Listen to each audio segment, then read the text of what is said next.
Hey guys, what's going on? It's Savius again. I'm back with another video from Heroic Blackrock Foundry. This time it is Flamebender Cograz. Quite a few mechanics to go over in this encounter. I don't want to go over everything because this isn't meant to be a full-out guide. Um, the idea basically is for ranged and healers to stay spread out for the most part of the fight. You want to stack in to the melee if you get Molten Torrent. You want to stack in for healing during the Firestorm phase and use healer CDs and everything. And you want to kite the little wolf during the Cinder Wolf phase. But for ranged and healers, for the most part, we're just going to be spread out throughout the encounter. So you see the lava slash. It leaves little lines of fire on the floor. Obviously, you don't want to stand in those. The reason you spread out for it is because if it hits someone else as well, it can, branch off and create little extra lines and just give you less room to stand around. She spawns these weapons, these summon enchanted armaments, these little flame swords. They'll spawn in random spots, and they'll, occasionally swing. They do a respectable amount of damage, so you just move away. You saw right there the Molten Torrent. The way I handled it was to just take it to the melee because I'm not a mage or a hunter or a shadow priest with some sort of huge damage reduction like dispersion or an invulnerability like deterrence or ice block. Those guys can just eat it, but for the rest of us, if we get it, we just take it to the melee. It does about 700,000 damage, so you need around 4 people to soak it safely so that it doesn't do too much damage.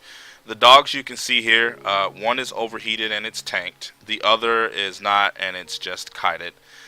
They have separate health bars, as you can see right there. They need to die around the same time, though, because they're linked. If they're left alive during the Firestorm phase, they will actually post with an AoE as well. So the Firestorm phase is actually more intense if you do it that way, so you don't want to do it that way. So right here you see a stack in. We do a bit of overkill. Spirit Link was used, Smoke Bomb was used, Trank was used, but whatever works. Hopefully the Tranquility is more effective in Mythic because the damage is a little higher.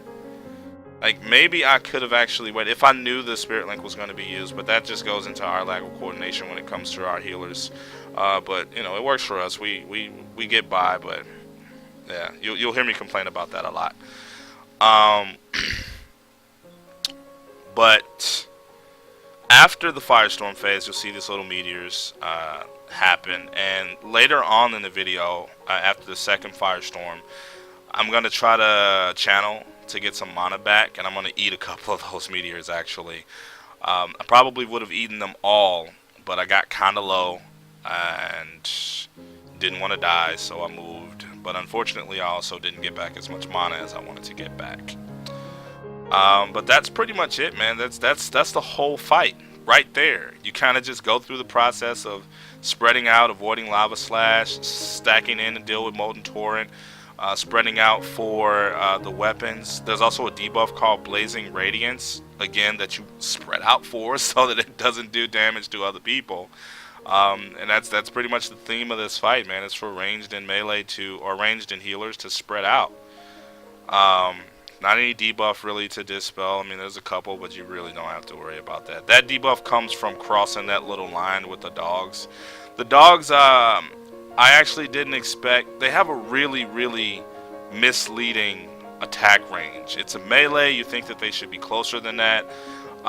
He actually wasn't even that close to me. I could have blinked away to be safe, but I really didn't expect him to still be able to melee me from as far away as he was. And I took like 3 melee hits from that thing, including one after it became the overheated one, after it got buffed. And I get the debuff here. I just try to find a spot that's away from people. My radar, you can see there's some people walking in my range. But yeah. And those ticks for about 40k damage, so you want to spread out and avoid doing unnecessary damage. So here's the second Firestorm, and I use a Tree of Life for it. We get another Spirit Link. I don't know why the Healing Tide Totems were both used before this Firestorm phase. But again, our healers are really, really bad with coordination and planning. But somehow bosses die to us, so whatever. And here you see me eat these meteors. They do 121k damage right there. So obviously, after taking 2 to the face, I did not want to eat any more of those. But yeah, I didn't get back as much mana as I wanted to. But I also didn't really need that much mana. Because again, the fight doesn't really get any more difficult. These weapons are not permanent, so you don't necessarily have to control their placement. By being very, very tight with your, how you position yourself or anything like that. You don't really run out of space. So you kind of just do it. Like I said, it's rinse and repeat like a lot of fights are. And you just kind of handle the mechanics up until the point where the fight is pretty much over with. So that's going to do it for me, man. And I'm just going to let this play itself out up until the point where the boss dies. So hopefully this video helps you guys who are still struggling with this fight on heroic. If you happen to be a guild that's moving from normal and heroic and you get to this one, if you're having a hard time with it, or if you're just trying to improve your personal performance, maybe you can learn something from this video based on what we did right and what we did wrong. In any case, I hope it helps, man. Thanks for watching. And if you enjoy any of my videos, please hit the subscribe button and make sure you check out my Twitch stream over at twitch.tv. But yeah, thanks for watching.